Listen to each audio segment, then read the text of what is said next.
Hello everyone, welcome to Dhruv D education channel. और इसके हमने मॉडर्न हिस्ट्री की 3 क्लास कर ली थी। 7 चैप्टर आपके कंप्लीट हो गए थे। आज चैप्टर है 8 और पढ़ेंगे उग्र राष्ट्रवाद का उदय। ठीक है, 1905 से 18 तक की जितनी भी इम्पोर्टेंट इवेंट होंगी वो सारी देखेंगे। ठीक है, और थोड़ा गले में दिक्कत है तो प्लीज़ एडजस्ट करिएगा। तबीयत ख़राब थी कल, इसलिए एक भी क्लास आपकी आ नहीं पाई थी, लेकिन आज कोशिश करेंगे कि आपकी क्लास डाल दें हम। दो क्लास तो लगभग आपकी करा ही दें। चलिए, पहले तो देखेंगे राष्ट्रवाद का उदय क्यों हुआ, क्या कारण रहे हैं उसके प्रति। भारतीयों में अंग्रेजी साम्राज्य के प्रति असंतोष रहा। सरकार की जनता विरोधी नीतियाँ, राजनीतिक और आर्थिक एकीकरण, आर्थिक दुष्परिणाम, पाश्चात्य विचार और अंग्रेजी शिक्षा, प्रेस की भूमिका, सामाजिक सुधार आंदोलन, अतीत का गौरव, राजनीतिक संगठन, लिट्टन और रिपन के कार्य और राष्ट्रवाद के उदय का कारण बने। 19वीं शताब्दी के उत्तरार्ध और 20वीं शताब्दी के प्रारंभ तक कांग्रेस की नरमपंथी नीतियों के विरुद्ध असंतोष बढ़ता गया। फलस्वरूप कांग्रेस में एक नए वर्ग का उदय हुआ। कांग्रेस उदारवादी और उग्रवादी विचारधारा में बढ़ गई थी और भारत में उग्र राष्ट्रवादिता का जन्म हुआ। उग्र राष्ट्रवाद के विकास के क्या कारण रहे हैं ये भी देखो। विश्वास और आत्मसम्मान का प्रसार हुआ। उदारवादी से उग्र राष्ट्रवाद कैसे बना, मतलब उदारवादी अलग हो गए और उग्रवादी अलग हो गए थे। इसमें कौन थे? तिलक, विवेकानंद, अरविंद घोष। स्वतंत्रता हमारे जीवन का उद्देश्य है, इन सबका ये ध्येय वाक्य था। और विपिन चंद्र पाल जैसे नेताओं के द्वारा जनता के विश्वास में वृद्धि की। शिक्षा का विकास। ब्रिटिश शासन के दौरान देश की बेरोजगारी, गरीबी, अविकसितता के बारे में जनता के मध्य जागरूकता बढ़ाना। फिर है बढ़ते हुए पश्चिमीकरण के विरुद्ध प्रतिक्रिया। यह भारतीय पहचान और संस्कृति की परतंत्रता की ओर अग्रसर था। ऐसे में स्वामी विवेकानंद, दयानंद सरस्वती, बंकिम चंद्र चटर्जी जैसे नेताओं द्वारा राष्ट्रवादियों से भारतीय सभ्यता पर गर्व करने का आग्रह किया गया। ठीक है, उदारवादियों की उपलब्धियां और उनके संघर्ष के तरीकों से असंतोष था, क्योंकि वे याचिका, प्रार्थना और विरोध करते थे केवल, और उससे ज़्यादा प्रभाव अंग्रेजों पर पड़ नहीं रहा था। कर्जन की प्रतिक्रियात्मक नीतियाँ। कर्जन के द्वारा भारत को एक राष्ट्र के रूप में मान्यता न देना, उसके द्वारा राष्ट्रवादियों का अपमान करना, उसकी भारतीय विश्वविद्यालय अधिनियम, आधिकारिक राज्य अधिनियम, कलकत्ता निगम अधिनियम जैसे प्रशासनिक उपायों की राष्ट्रवादियों द्वारा कड़ी आलोचना की गई। राष्ट्रवादी विचारधारा का अस्तित्व। बंगाल में राजनारायण बोस थे, एस.के. दत्ता, अरविंद घोष, विपिन चंद्र पाल और विष्णु शास्त्री चिपलूणकर, बाल गंगाधर तिलक और लाला लाजपत राय ने इस विचारधारा को अस्तित्व में लाए थे। इस विचारधारा के मूल सिद्धांत क्या थे? स्वराज राष्ट्रीय आंदोलन के लक्ष्य को प्रत्यक्ष राजनीतिक कार्यवाही के माध्यम से प्राप्त करना और जनता में विश्वास और आत्मत्याग की भावना पर बल देना। ठीक है, ये चाहते थे कि जो स्वराज है ना वो राजनीतिक कार्यवाही के माध्यम से प्राप्त हो, और इसके लिए सबसे पहले जनता में विश्वास बढ़ाया जाए इसके प्रति। एक प्रशिक्षित नेतृत्व का उद्भव हुआ। बंगाल विभाजन के विरोध और स्वदेशी आंदोलन आदि जैसे आंदोलनों के दौरान जनता को अपने सामर्थ्य का आभास हो चुका था। अंतर्राष्ट्रीय प्रभाव क्या रहा?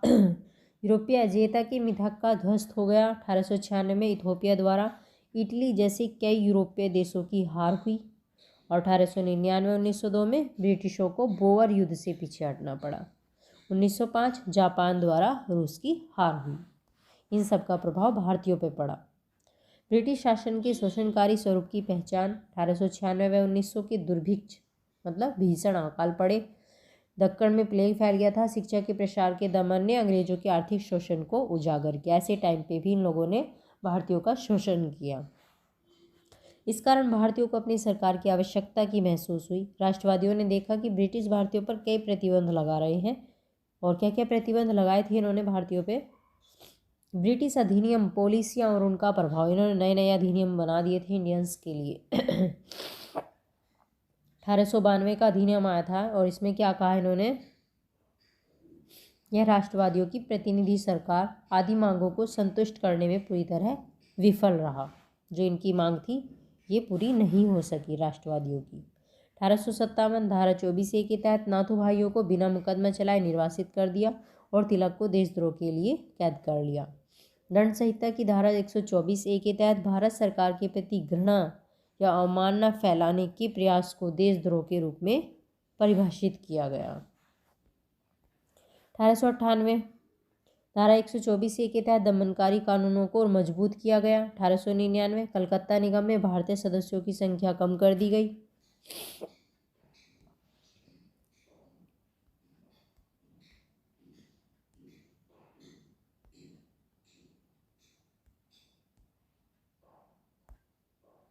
1904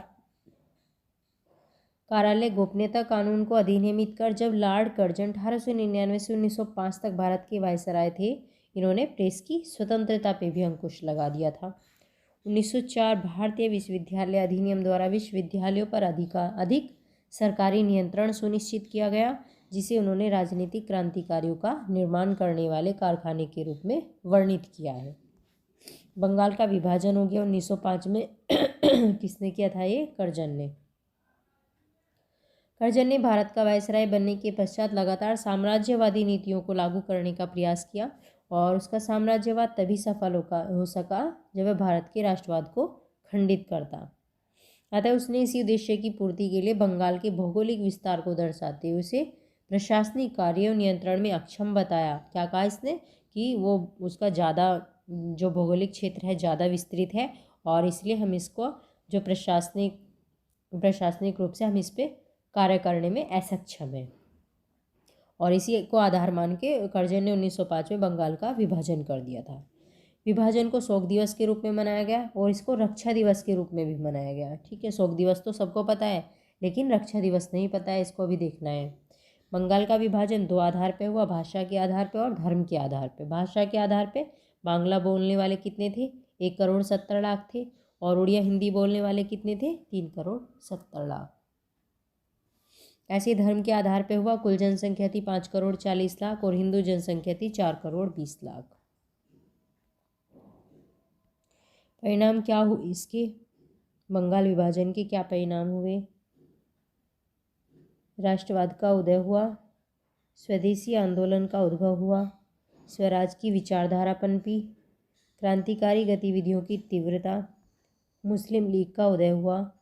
ब्रिटिश सरकार ने 1903 में बंगाल को विभाजित करने का निर्णय सार्वजनिक किया और ये विभाजन अक्टूबर 1905 को लागू हुआ।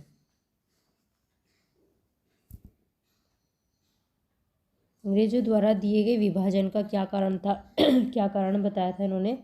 कि बंगाल का क्षेत्र क्या है? बहुत बड़ा है और हम इस पे प्रशासनिक रूप से कार्य करने में असक्षम है। ये इन्होंने इसका रीजन बताया था। और कहा था कि पश्चिम बंगाल के विभाजन से असम का विकास होगा। नरमपंथियों ने विभाजन विरोधी अभियान शुरू किया और इसमें नेता थे सुरेंद्रनाथ बनर्जी और के मित्रा। समाचार पत्र कौन से चलाए थे? हितवादी, संजीवनी और बंगाली। ठीक है, चलिए। स्वदेशी और बहिष्कार आंदोलन।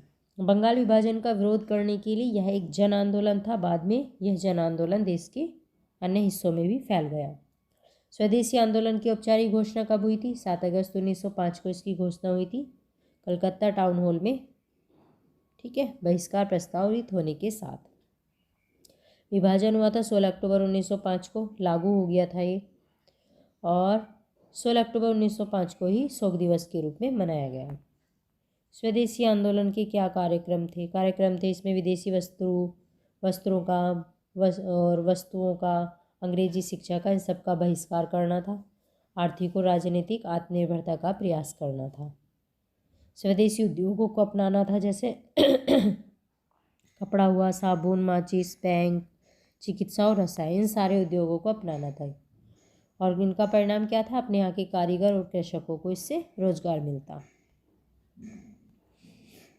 फिर आया स्वदेशी आंदोलन पर भारतीय राष्ट्रीय कांग्रेस के अधिवेशन।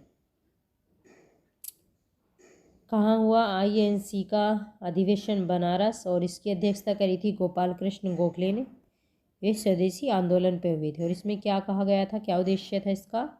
1905 में गोपाल कृष्ण गोखले की अध्यक्षता में भारतीय राष्ट्रीय कांग्रेस के वार्षिक अधिवेशन में 2 प्रस्ताव पारित किए गए थे।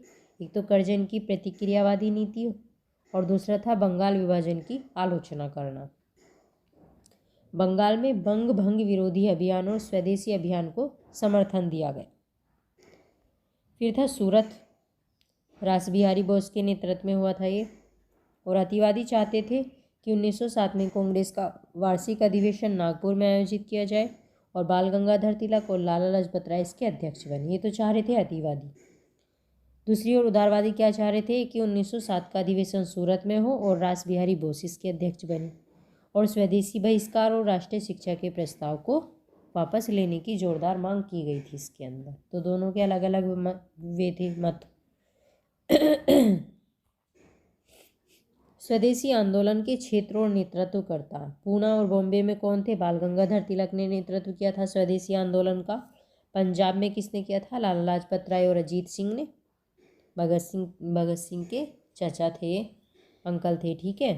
दिल्ली में सैयद हैदर राजा ने किया था और मद्रास के अंदर चिदम्बरम पिल्लई ने किया था, ठीक है। सामूहिक भागीदारी, विद्यार्थियों की भागीदारी भी रही स्वदेशी आंदोलन में, विशेषकर बंगाल, महाराष्ट्र, दक्षिण भारत के विद्यार्थियों ने इसमें भाग लिया था। महिलाओं ने भी जुलूस धरनों में भूमिका निभाई थी और श्रमिकों ने बंगाल, पंजाब, तमिलनाडु में हड़ताल आयोजित की थी। मुस्लिम जो थे ना, ढाका के अधिकांश उच्च और मध्यम वर्ग के मुसलमानों ने भाग नहीं लिया था, जो उच्च और मध्यम वर्ग के मुस्लिम थे। मुस्लिम किसान का समर्थन नहीं मिला था इस आंदोलन को और ऑल इंडिया मुस्लिम लीग 30 दिसंबर 1905 को कांग्रेस विरोधी मोर्चे के रूप में सामने आई। उग्रवादी नेतृत्व के अंतर्गत आंदोलन, संघर्ष के नए रूपों को पेश किया गया, जैसे कि विदेशी सामानों का बहिष्कार कर दिया, सार्वजनिक सभाएं आयोजित की गई, जुलूस निकाले गए। इन सब के से स्वदेशी आंदोलन को आगे बढ़ाया गया और पारंपरिक त्यौहार मेलों का प्रतीकात्मक प्रयोग किया गया इस आंदोलन के लिए। तिलक ने गणपति और शिवाजी महोत्सव को स्वदेशी प्रचार का माध्यम बनाया। मेलों में जाते थे यहाँ और लोगों को उससे परिचित कराते थे। आत्मविश्वास पर बल दिया गया, गांवों की प्रतिष्ठा, सामाजिक और आर्थिक उत्थान की अवधारणा पर बल दिया गया। स्वदेशी कार्यक्रम या राष्ट्रीय शिक्षा पे जोर दिया गया, जैसे बंगाल नेशनल कॉलेज की स्थापना की और इसके प्रधानाध्यापक कौन थे? अरविंद घोष थे। टैगोर के शांति निकेतन से प्रेरित था। राष्ट्रीय शिक्षा परिषद की स्थापना की 1906 में और राष्ट्रीय शिक्षा को मातृभाषा में कराने के लिए किया गया था। बंगाल इंस्टीट्यूट ऑफ टेक्नोलॉजी को तकनीकी शिक्षा के लिए स्थापित किया गया था। स्वदेशी उद्यम, स्वदेशी वस्त्र मिल, बैंक आदि की स्थापना की गई। चिदम्बरम पिल्लई ने तूतीकोरिन में स्वदेशी टीम नेविगेशन कंपनी की स्थापना की थी। सांस्कृतिक प्रभाव क्या रहे हैं? रविन्द्रनाथ टैगोर ने आमार सोनार बांग्ला, सुब्रमण्यम भारती ने स्वदेश, गीतांजलि, जन्मभूमि, ये सब लिखी, ठीक है। स्वयंसेवी संगठन या समितियां, इन्होंने जनता के बीच राजनीतिक चेतना उत्पन्न की। समितियों में कौन संगठन करता रहे हैं? जैसे स्वदेश बांधव समिति थी, इसके संगठन करता रहे हैं अश्वनी कुमार दत्त। स्वदेशी संगम समिति के चिदम्बरम पिल्लई रहे हैं। स्वदेशी संगम और तिरुनेलवेली तमिलनाडु में, ठीक है, वहाँ समिति आयोजित हुई थी और संगठन करता थे चिदम्बरम पिल्लई, सुब्रमण्यम शिवा, ठीक है। सरकार की क्या प्रतिक्रिया रही है भाई इसके लिए? ब्रिटिश सरकार ने पुरस्कार और दंड की नीति का पालन किया। सरकार की इस नीति को 3 प्रमुख शब्दों अवरोध, सांत्वना और दमन के रूप में समझा जा सकता है। सरकार विरोधी गतिविधियों को रोकने के लिए 5 कानून बनाए गए। कौन कौन से? राजद्रोही सभा अधिनियम 1907 का, फौजदारी कानून संशोधन अधिनियम 1908 का, भारतीय समाचार अधिनियम 1908, विस्फोटक पदार्थ अधिनियम 1908 और भारतीय प्रेस अधिनियम 1902। ये इन्होंने अधिनियम बना दिए थे इस आंदोलन के विरोध में सरकार ने बनाए थे ये, ताकि इस आंदोलन को रोक सके। 1908 में मुजफ्फरपुर में बंगाल के क्रांतिकारियों द्वारा बम फेंके जाने के बारे में केसरी में तिलक के लेख के लिए उन पर देशद्रोह का मुकदमा चलाया गया। ध्यान रखेंगे, केसरी किसने लिखा है? तिलक ने। अरविंद और बीसी पाल ने राजनीति से सेवानिवृत्त हो गए और लाला लाजपत राय विदेश चले गए। मार्ले मिंटो सुधार आया 1909 में। 1909 Indian council act 1909 Morley Minto सुधार बोलते हैं इसको। भारत के तत्कालीन सचिव थे उस टाइम पे जॉन मार्ले और भारत के वायसराय थे मिंटो। इनके नाम पे इसको मार्ले मिंटो कहा जाता है। इससे भी क्वेश्चन पूछ लेते हैं। पार्लियामेंटों में सचिव कौन थे और वायसराय कौन थे। भारतीय परिषद अधिनियम 1909 मुसलमानों को सांप्रदायिक रूप से विभाजित करने के लिए एक अलग निर्वाचक मंडल पेश किया गया था। इसमें वायसराय कार्यकारी परिषद में भारतीयों को नियुक्त किया गया सत्येंद्र सिन्हा। ठीक है, पहले भारतीय वायसराय कार्यकारी परिषद में नियुक्त होने वाले पहले भारतीय कौन थे? सत्येंद्र सिन्हा थे। केंद्रीय विधान परिषदों में सदस्यों की संख्या बढ़ा दी, 16 से बढ़ा के कितनी कर दी? 60 कर दी थी। बजट पे चर्चा करने का अधिकार मिल गया था। जनहित के मामलों और संकल्पों को प्रस्तुत कर सकते थे। अनुपूरक प्रश्न भी पूछ सकते थे। अब भारतीयों को पहली बार इंपीरियल लेजिस्लेटिव काउंसिल की सदस्यता दी गई थी। इन सुधारों के संबंध में महात्मा गांधी ने कहा था, पार्लियामेंटो सुधारों ने हमारा सर्वनाश कर दिया है। ये महात्मा गांधी जी का वो था, स्टेटमेंट पूछ लेंगे। ठीक है। विभाजन का अंत हो गया 1911 में। विभाजन 1905 में करा था, लेकिन फिर इसको वापस ले लिया इन्होंने। मुख्य रूप से बढ़ते क्रांतिकारी अतिवाद और आतंकवाद को रोकने के लिए किया गया था। मुस्लिम राजनीतिक अभिजात वर्ग इस कदम से बिल्कुल निराश थे। उन्हें खुश करने के लिए 1911 में जॉर्ज पंचम के आदेश में बंगाल विभाजन को रद्द कर दिया गया। 1911 में दिल्ली को राजधानी को दिल्ली स्थानांतरित किया गया और 22 मार्च 1922 को बिहार और उड़ीसा को बंगाल से अलग कर दिया गया। असम को एक अलग प्रांत बना दिया। स्वदेशी और बहिष्कार आंदोलन के बाद यह स्पष्ट हो गया कि उदारवादियों ने अपनी उपयोगिता को समाप्त कर दिया है और उनकी याचिकाओं का और भाषणों का मतलब अंग्रेजों पर उनका कोई असर नहीं पड़ता था। अप्रचलित थी ये राजनीति। अभी ये बता रहे हैं कि उदारवादी और जो उग्रवादी हैं उनके विचारों में क्या अंतर रहा है। सामाजिक आधार पर क्या मतभेद थे इनके। उदारवादी जमींदार और उच्च मध्यम वर्ग से आते थे। उग्रवादी शिक्षित मध्यम और निम्न मध्यम वर्ग। विचारधारा पे क्या मतभेद थे। पश्चिमी उदारवादी विचार थे इनके और ये भारतीय संस्कृति, इतिहास और विरासत से रिलेटेड थे इनके विचार। विश्वास पे आधारित मतभेद थे। ये इंग्लैंड के भविष्य के मिशन पर विश्वास करते थे, लेकिन उग्रवादियों को इंग्लैंड के भविष्य के मिशन पे विश्वास नहीं था। न्याय और निष्पक्षता की ब्रिटिश भावना में अधिक विश्वास करते थे और ये वर्चस्व के खिलाफ हथियार के रूप में आत्मनिर्भरता पर विश्वास करते थे। उदारवादी ब्रिटिश हितैषियों के साथ संबंध और ताज के प्रति वफादार थे। उग्रवादी अंग्रेजों के शोषणकारी स्वभाव को मानते थे। उदारवादी आंदोलन मध्यम वर्गीय बुद्धिजीवियों तक सीमित होना चाहिए ऐसा सोचते थे और ये जनता पे विश्वास करते थे कि जनता में भी इसके लिए जागरूकता फैलाई जानी चाहिए। इन्हें आम जनता पे विश्वास नहीं था उदारवादियों को। मांगे क्या थी? ये संवैधानिक सुधार और स्वशासन की मांग कर रहे थे उदारवादी, और उग्रवादी मांग कर रहे थे स्वराज की। विधियाँ क्या थी? ये प्रार्थना करते थे, याचिका, अनुनय ये सब करते थे। और अतिवादी क्या करते थे? ये बहिष्कार करते थे। योगदान क्या था? साम्राज्यवाद की आर्थिक आलोचना से भारत जैसे धन की निकासी, गरीबी और भारत में ब्रिटिश को अप्रसिद्ध करना, संवैधानिक सुधार शास्त्र अधिनियम 1878 को निरस्त करना, भारतीयों की शिक्षा पर खर्च करना, सामान्य प्रशासनिक सुधार के लिए अभियान चलाना, नागरिक अधिकारों की रक्षा करना, ये इनका योगदान था। स्वराज की मांग, जन आंदोलन में योगदान, राष्ट्रवादी शिक्षा का प्रसार, विकासवादी आंदोलनों के लिए समर्थन, सहकारी संगठनों को प्रोत्साहित करना और अकाल आदि के लिए राहत कोष स्थापित करना, ये इनकी सफलता, इनकी योगदान रहे हैं। ठीक है।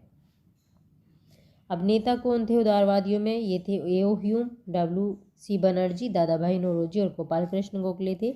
और उग्रवादियों में तो आते ही हैं लाला लाजपत राय, बाल गंगाधर तिलक और विपिन चंद्र पाल। ठीक है, और अरविंद घोष।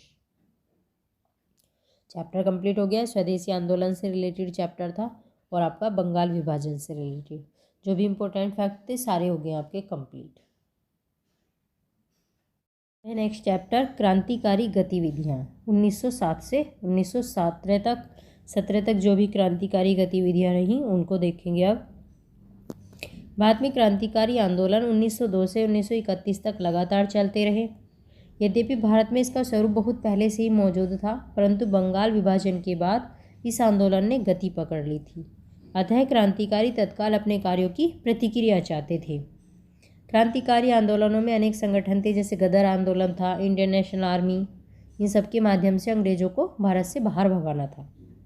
क्रांतिकारियों का क्या विश्वास था कि विदेशी शासन कितना भी अच्छा हो और हितकर हो, लेकिन स्वदेशी शासन की तुलना में वो बेकार होता है, तुच्छ होता है। जैसे कि एस सी बोस ने कहा था कि क्रांतिकारियों का अंतिम उद्देश्य आतंकवाद नहीं है, बल्कि भारत में स्वशासन स्थापित करना है। ये स्टेटमेंट ध्यान रखना, ये इम्पोर्टेंट स्टेटमेंट है, ठीक है। भारत में क्रांतिकारी गतिविधियां। राष्ट्रवादी हिंसक जन क्रांति पैदा करने या सेना की वफादारी को बदलना क्रांतिकारियों को व्यावहारिक नहीं लगा। इसके स्थान पर उन्होंने रूसी निहिलिस्टों या आयरिश राष्ट्रवादियों के रास्ते पर चलने का विकल्प चुन लिया था। उनके द्वारा अलोकप्रिय सरकारी अधिकारियों, गद्दारों और क्रांतिकारियों के मध्य उपस्थित खबरियों की हत्याएं कर दी गई थी, जो उनकी खबरें उनके अंग्रेजों तक पहुंचाते थे। उन्होंने क्रांतिकारी गतिविधियों के लिए स्वदेशी डकैतियों द्वारा धन एकत्रित किया। प्रथम विश्व युद्ध के दौरान ब्रिटेन के दुश्मनों के सहयोग से सैन्य षड्यंत्र भी किया। शासकों को आतंकित करना, लोगों को जागरूक करना, उनके मस्तिष्क से सत्ता का भय निकालना क्रांतिकारियों का मुख्य कार्य बन गया था। क्रांतिकारियों का उद्देश्य क्या था? उनकी देशभक्ति, विशेष रूप से आदर्शवादी युवाओं से अपील करके लोगों को प्रेरित करना था राष्ट्रवाद के लिए। अब देखना है कौन कौन से क्रांतिकारी आंदोलन हुए। सबसे पहले देखेंगे महाराष्ट्र में कौन कौन से क्रांतिकारी आंदोलन हुए हैं और किन्होंने उसका नेतृत्व किया है। ये हुआ रामोसी आंदोलन 1879 में, और नेतृत्वकर्ता कौन थे? वासुदेव बलवंत फड़के थे, ठीक है, महाराष्ट्र के अंदर। क्या काम करा इसने? रामोसी कृषक दल द्वारा संचार लाइनों को नष्ट कर दिया गया। सशस्त्र विद्रोह को भड़काकर देश को अंग्रेजों से छुटकारा दिलाने का इसका लक्ष्य था। इसने अपनी गतिविधियों के लिए डकैती के माध्यम से धन जुटाने का प्रयास किया, लेकिन पूर्ण विकास से इसे दबा दिया गया, मतलब पूर्ण विकास से पहले ही दबा दिया गया अंग्रेजों के द्वारा इसको। फिर 1890 में तिलक महाराष्ट्र, इन्होंने क्रांतिकारी राष्ट्रवाद को प्रेरित करने के लिए 2 पत्रिकाएं लिखी थी, एक तो केसरी और एक मराठा 1881 में। और इनके द्वारा शिवाजी और गणपति महोत्सव प्रसारित किए गए थे, ताकि जनता को इसके प्रति जागरूक कर सके, आंदोलनों के प्रति। व्यापार मंडल 1897 ये चलाया था चापेकर बंधु दामोदर और बालकृष्ण महाराष्ट्र में चलाया गया था। और पुणे के प्लेग आयुक्त रैंड और लेफ्टिनेंट आयस की हत्या कर दी गई थी चापेकर बंधुओं के द्वारा। मित्र मेला 1899, विनायक दामोदर वीडी सावरकर, ये नासिक महाराष्ट्र में शुरू किया गया था।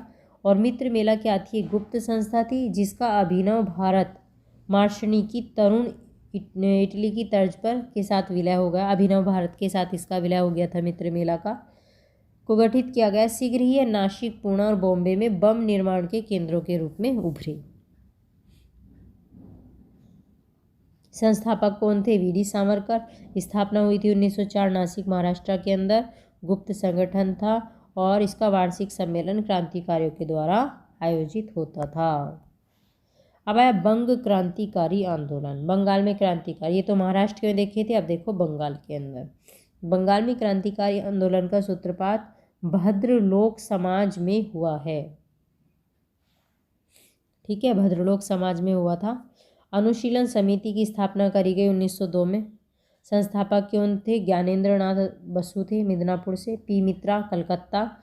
और इसमें क्या नैतिक और शारीरिक प्रशिक्षण पे बल दिया गया। अन्य सदस्य थे इसमें बारिंद्र कुमार घोष, जतेंद्र नाथ बनर्जी। 1907 में युगांतर समूह के सदस्यों ने पूर्वी बंगाल के भूतपूर्व अलोकप्रिय गवर्नर फुल्लर की हत्या करने का प्रयास किया था, लेकिन ये असफल रहा। अलीपुर षड्यंत्र केस भी हुआ।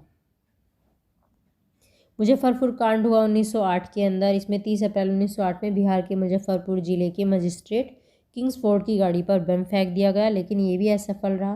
प्रफुल्ल चाकी और खुदीराम को इस घटना को अंजाम दिया था। प्रफुल्ल चाकी और खुदीराम बोस। इंपॉर्टेंट है मुजफ्फरपुर कांड, ठीक है, नाम ही पूछ लेंगे किससे रिलेटेड और कब हुआ था। अलीपुर षड्यंत्र 1908। सरकार ने आतंकवादी घटनाओं के विरुद्ध कलकत्ता में अवैध शस्त्र तलाशी अभियान चलाया, जिसमें 34 व्यक्ति पकड़े गए। इनमें अरविंद घोष और बारिंद्र घोष भी शामिल थे। नासिक षड्यंत्र केस हुआ 1909 में। 21 दिसंबर 1909 को अनंत लक्ष्मण काणहेरे ने नासिक के जिला मजिस्ट्रेट की गोली मारकर हत्या कर दी थी। सीक्वेंस में भी लगाने को आ जाते हैं षड्यंत्र केस, इसलिए पता होना चाहिए इनका और किससे रिलेटेड है ये भी क्वेश्चन बन जाता है। हावड़ा षड्यंत्र केस 1910 में हुआ था ये। इससे संबंधित व्यक्ति थे जतेंद्र नाथ मुखर्जी।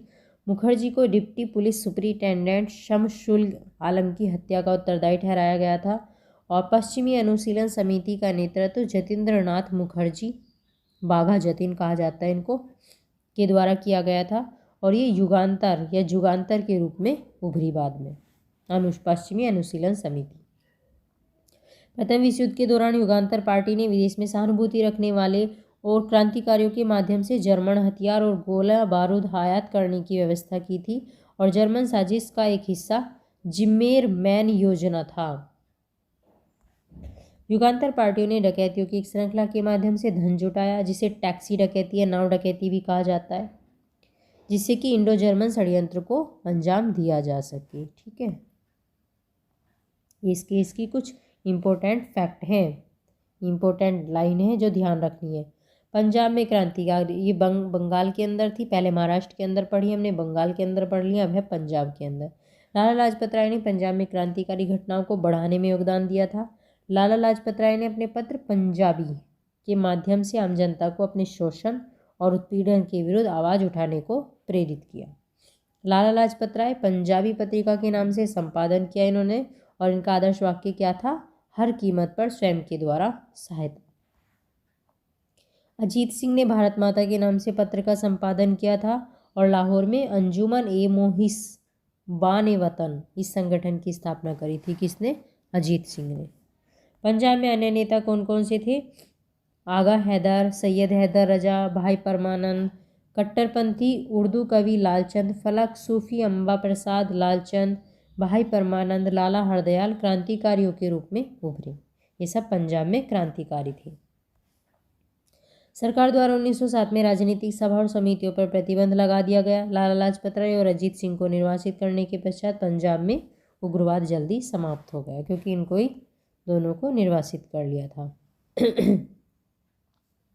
उत्तर प्रदेश में क्रांतिकारी आंदोलन। यूपी में सर्वप्रथम क्रांतिकारी आंदोलन बनारस से प्रारंभ हुआ था, जिसका नेतृत्व किसने किया था? पंडित सुंदरलाल ने। इन्होंने कर्मयोगिनी नामक पत्रिका का प्रकाशन किया था और स्वराज नामक पत्र भी निकाला था। ठीक है, ध्यान रखना, कर्मयोगिनी और स्वराज पत्र किसने निकाले थे? पंडित सुंदरलाल ने। मद्रास में क्रांतिकारी आंदोलन। क्रांतिकारी गतिविधियों का प्रारंभ नीलकंठ ब्रह्मचारी और बेंची अय्यर ने लिखा। भारत माता समिति की स्थापना की और वंचीनाथन बेंची अय्यर ने ब्रिन्नेवेली में जिला मजिस्ट्रेट की गोली मारकर हत्या कर दी थी। विदेश में क्रांतिकारी गतिविधियां। आश्रय की आवश्यकता, क्रांतिकारी साहित्य को सामने लाने की संभावना, जो प्रेस अधिनियमों से मुक्त हो तथा हथियारों की खोज भारतीय क्रांतिकारियों को विदेश ले आई। इंग्लैंड, लंदन में क्रांतिकारी गतिविधियां श्यामजी कृष्ण वर्मा, बीडी सावरकर, लाला हरदयाल, मदन लाल ढींगरा ने चलाई थी। देखो, इससे भी क्वेश्चन बनता है, किसी भी कंट्री का नाम दे देंगे, इंग्लैंड का नाम दे देंगे आपको, या जहाँ जहाँ पे भी शुरू हुई थी घटनाएं, और पूछ लेंगे कि किस क्रांतिकारी का नाम भी पूछ सकते हैं और क्रांतिकारी का नाम देके ये भी पूछ सकते हैं कि किस कंट्री से रिलेटेड रही है इनकी गतिविधियाँ। ओके, किसी भी तरह से क्वेश्चन बन सकता है, क्योंकि कई बार एग्जाम में आ चुका है इससे रिलेटेड क्वेश्चन। भारत स्वशासन इंडिया हाउस समिति, संस्थापक कौन थे इसके? श्यामजी कृष्ण वर्मा थे। एक सेकेंड, हाँ यहीं पे ही थे ना। उपाध्यक्ष कौन थे? अब्दुल्ला सुहरावर्दी इसके उपाध्यक्ष थे और स्थापना हुई थी 1905 लंदन में। समाचार पत्र कौन सा लिखा था? Indian sociologist. और उद्देश्य क्या था इसका? भारत का स्वशासन प्राप्त करना, ये इसका उद्देश्य था। यूरोप में क्रांतिकारी। फ्रांस के अंदर महाराष्ट्र की पारसी महिला और श्यामजी कृष्ण वर्मा की सहयोगी थी मैडम भीकाजी कामा और श्री S.R. राणा ने, दोनों ने मिलकर पेरिस में क्रांतिकारी गतिविधियों का संचालन किया था। अब यही पूछ लेंगे कि पेरिस में किन क्रांतिकारियों ने अपनी गतिविधियों का संचालन किया था, नाम बताना पड़ेगा उसका। मैडम भीकाजी कामा थी और S. राणा थे, है ना। क्या पूछ लेंगे दोनों का नाम देके इन्होंने कहाँ से अपनी क्रांतिकारी गतिविधियों का आंदोलन किया। 1906 में श्यामजी कृष्ण वर्मा ने वंदे मातरम नामक पत्रिका निकाली थी और 1907 में मैडम भीकाजी कामा ने जर्मनी के स्टटगार्ट शहर में भारत का पहला राष्ट्रीय तिरंगा झंडा फहराया था। मैडम भीकाजी कामा को मदर ऑफ इंडियन रेवोल्यूशन कहा जाता है। वीरेंद्र नाथ चट्टोपाध्याय, भूपेंद्र नाथ दत्त, लाला हरदयाल और अन्य लोगों द्वारा 1915 में जर्मन विदेश मंत्रालय की मदद से जिम्मेरमैन प्लान के तहत Berlin committee for Indian independence की स्थापना की गई थी। इम्पोर्टेंट है लाइन, ठीक है। यूरोप स्थित भारतीय क्रांतिकारियों ने बगदाद, फारस, तुर्की और काबुल में अनेक क्रांतिकारियों को भारतीय सेनाओं और भारतीय युद्धबंदियों के बीच काम करने और इन देशों के लोगों के बीच ब्रिटिश विरोधी भावनाओं को उकसाने के लिए शिष्टमंडल भेजा था। काबुल में राजा महेंद्र प्रताप सिंह, बरकतुल्लाह, ओबेदुल्ला सिंधी के नेतृत्व में एक शिष्टमंडल भेजा गया जिसने स्थायी भारतीय शासन की स्थापना के लिए राजकुमार अमोनुल्लाह की सहायता में योगदान दिया था। काबुल की समानांतर सरकार ने राजा महेंद्र प्रताप सिंह राष्ट्रपति और बरकतुल्लाह प्रधानमंत्री बने थे। सिंगापुर में विद्रोह हुआ। इस अवधि के दौरान हुए विद्रोह में सबसे उल्लेखनीय विद्रोह सिंगापुर का था। 15 फरवरी 1915 को पंजाब मुस्लिम की 5वीं लाइट इन्फेंट्री, 36वीं सिख बटालियन के सैनिकों, जमादार चिश्ती खान, जमादार अब्दुल गनी, सूबेदार दाऊद खान, इन सब के नेतृत्व में हुआ था सिंगापुर में विद्रोह, ठीक है। भयंकर युद्ध के पश्चात इसे कुचल दिया गया था जिसमें कई लोग मारे गए। बाद में 37 व्यक्तियों को इसमें फांसी दे दी थी और 41 को आजीवन कारावास मिला था। अमेरिका में society for the advancement of India की स्थापना हुई और इसकी स्थापना करी थी मोहम्मद बरकतुल्ला ने। और 1906 न्यूयॉर्क में स्थापना हुई थी इसकी। अमेरिका में भी न्यूयॉर्क के अंदर। उद्देश्य क्या था? क्रांतिकारियों को प्रोत्साहन देना। भारतीय स्वतंत्रता लीग किसके संस्थापक थे? द्वारकानाथ दास। स्थापना 1907 कैलिफोर्निया में हुई और समाचार पत्र था स्वतंत्र हिंदुस्तान। उद्देश्य अमेरिका में रह रहे भारतवासियों में क्रांतिकारी विचारधारा का प्रचार प्रसार करना इसका उद्देश्य था। हिंद एसोसिएशन की स्थापना लाला हरदयाल और सोहन सिंह भाकना ने की थी और कहाँ करी थी? ये अमेरिका में पोर्टलैंड में 1913 में। उद्देश्य क्या था? क्रांतिकारी घटनाओं को बढ़ावा देना था और भारत में स्वराज प्राप्त करना इसका उद्देश्य था। गदर पार्टी 1913। गदर पार्टी एक साप्ताहिक अखबार गदर के साथ गठित एक क्रांतिकारी समूह था। ये मुख्यालय कहाँ था? सैन फ्रांसिस्को, यूएसए के अंदर, और इसकी शाखाएं अमेरिकी तट के साथ सुदूर पूर्व में थी। क्वेश्चन यही पूछा गया था एक बार, सैन फ्रांसिस्को से रिलेटेड क्वेश्चन पूछ रखा था। उसमें सैन फ्रांसिस्को ने दे रखा था, गदर आंदोलन ही दे रखा था, लेकिन कंट्री के नाम दे रखे थे, तो पता होना चाहिए सैन फ्रांसिस्को कहाँ है। इन क्रांतिकारियों में मुख्य रूप से पूर्व सैनिक और किसान शामिल थे जो बेहतर रोजगार के अवसरों की तलाश में पंजाब से अमेरिका और कनाडा चले गए थे। गदर की पूर्व की क्रांतिकारी गतिविधियों का संचालन रामदासपुरी, जीडी कुमार, तारकनाथ दास और सोहन सिंह भाकना और लाला हरदयाल कर रहे थे। क्रांतिकारी गतिविधियों को अंजाम देने के लिए पहले क्रांतिकारी द्वारा वैंकूवर में स्वदेश सेवक गृह और सिएटल में यूनाइटेड इंडिया हाउस की स्थापना की गई और अंत में 1913 में गदर की स्थापना हुई। गदर कार्यक्रमों को अधिकारियों की हत्या करने, क्रांतिकारी साम्राज्य विरोधी साहित्य प्रकाशित करने, विदेशों में नियुक्त सैनिकों के बीच काम करने, हथियारों को खरीदने, सभी ब्रिटिश उपनिवेशों में विद्रोह लाने के लिए गठित किया गया था। ये इसका काम थे। गदर कार्यक्रम ये काम करता, ठीक है। गदर पार्टी के पीछे लाला हरदयाल, रामचंद्र, भगवान सिंह, करतार सिंह सराबा, बरकतुल्ला, भाई परमानंद, इन सबकी महत्वपूर्ण भूमिका थी। और 1914 में 2 घटनाएं हुई। एक तो कामागाटा मारू प्रकरण हुआ और एक हुआ था प्रथम विश्व युद्ध का प्रकोप। गदर आंदोलन का क्या मूल्यांकन रहा है? गदर आंदोलन यद्यपि अपने उद्देश्यों की प्राप्ति में असफल रहा, किंतु इसकी महत्ता इस बात में है कि क्रांतिकारी राष्ट्रवादियों को धर्मनिरपेक्षता की प्रेरणा मिली और आंदोलन के स्तर पर ब्रिटिश साम्राज्य से लोहा लिया गया, ठीक है। राष्ट्रवाद की भावना बढ़ी इससे। कांग्रेस का विघटन हो गया था 1907 के अधिवेशन में और कांग्रेस के वार्षिक अधिवेशन में उदारवादियों और उग्रवादियों में बट गई थी कांग्रेस। विवाद की शुरुआत हो गई थी वैसे तो 1905 के वाराणसी अधिवेशन से इसकी, और उग्रवादी लाला लाजपत राय के सूरत अधिवेशन को अध्यक्ष बनाना चाहते थे। सूरत अधिवेशन हुआ था ना 1907 में, तो उग्रवादी क्या कह रहे थे कि लाला लाजपत राय इसके अध्यक्ष बने, और जबकि उदारवादी क्या चाह रहे थे कि रासबिहारी बोस से अध्यक्ष बने। अंततः रासबिहारी बोस सूरत कांग्रेस अधिवेशन के अध्यक्ष बने। अप्रैल 1908 में इलाहाबाद में आयोजित कांग्रेस के वार्षिक अधिवेशन में कांग्रेस का नया संविधान बना, और इस संविधान में उग्रवादियों के अगले 7 वर्ष के लिए कांग्रेस में प्रवेश पर प्रतिबंध लगा दिया गया। मुस्लिम लीग की स्थापना होगी 1906 में। बंगाल विभाजन की घोषणा के पश्चात मुसलमानों का एक शिष्टमंडल जिसमें 36 लोग शामिल थे, आगा खां के नेतृत्व में 1 अक्टूबर 1906 को शिमला में वायसराय लॉर्ड मिंटो से मिले ये। और इस शिष्टमंडल का प्रतिवेदन प्रारूप किसने तैयार किया था? आर्चबोल्ड ने तैयार किया था। शिष्टमंडल ने केंद्रीय प्रांतीय स्थानीय निकायों में मुसलमानों के लिए पृथक निर्वाचन की मांग की। शिष्टमंडल को मौलाना मोहम्मद अली ने ब्रिटिश सरकार द्वारा फरमाइशी प्रदर्शन, कमांड परफॉर्मेंस कहा। ठीक है, स्टेटमेंट जरूर ध्यान रख लेना। नवाब सलीमुल्लाह के नेतृत्व में 30 दिसंबर 1906 को ढाका में नियोजित एक बैठक में भारतीय मुस्लिम लीग की स्थापना की घोषणा कर दी गई। ठीक है, कौन नेतृत्व किसने करा था? नवाब सलीमुल्लाह के नेतृत्व में। ये डेट भी इम्पोर्टेंट है कि भारतीय मुस्लिम लीग की घोषणा कब की गई? 30 दिसंबर 1906 को।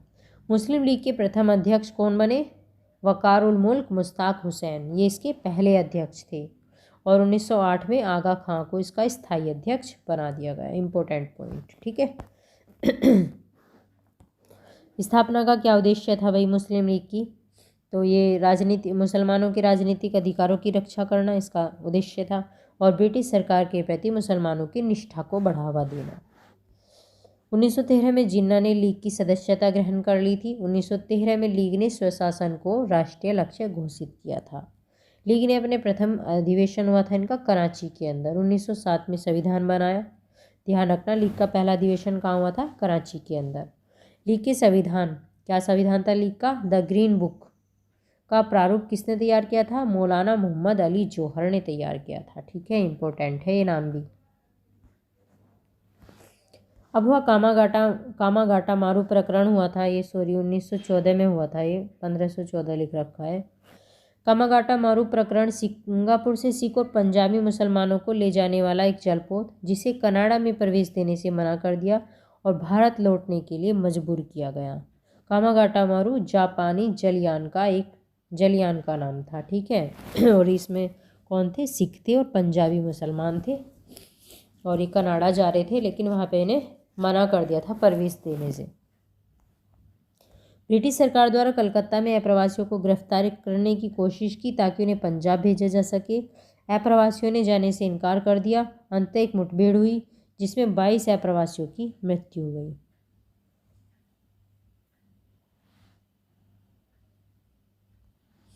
गदर नेताओं को इस घटना ने अत्यधिक उत्तेजित किया। उन्होंने अंग्रेजों को खदेड़ने के लिए हिंसक आक्रमण शुरू करने की योजना बनाई, और इनमें कौन शामिल थे? करतार सिंह सराभा, रघुवर दयाल गुप्ता, रासबिहारी बोस और सचिंद्रनाथ सान्याल। आक्रमण की तिथि निश्चित कर दी थी 21 फरवरी 1915, लेकिन अंग्रेजों को पहले ही पता चल गया उनकी गतिविधियों के बारे में, और उनको गिरफ्तार कर लिया गया। गदर आंदोलन का मुकाबला करने के लिए भारतीय रक्षा अधिनियम 1915 अंग्रेजों द्वारा इस्तेमाल किया जाने वाला पहला सबसे खतरनाक उपकरण था। ये भारतीय रक्षा अधिनियम 1915। इसके तहत 45 विद्रोहियों को मुकदमा चला के फांसी की सजा दी गई। रासबिहारी बोस गदर आंदोलन में शामिल थे। 1913 में जतीन से 1857 की तरह की अखिल भारतीय सशस्त्र उदय की संभावनाओं पर चर्चा करने के लिए मिले, और 1915 में क्रांति की योजना सफल न होने के कारण जापान चले गए, और उन्होंने भारतीय सेना की स्थापना में महत्वपूर्ण भूमिका निभाई। ठीक है, तो ये हो गया आपका चैप्टर 10 भी कंप्लीट हो गया है।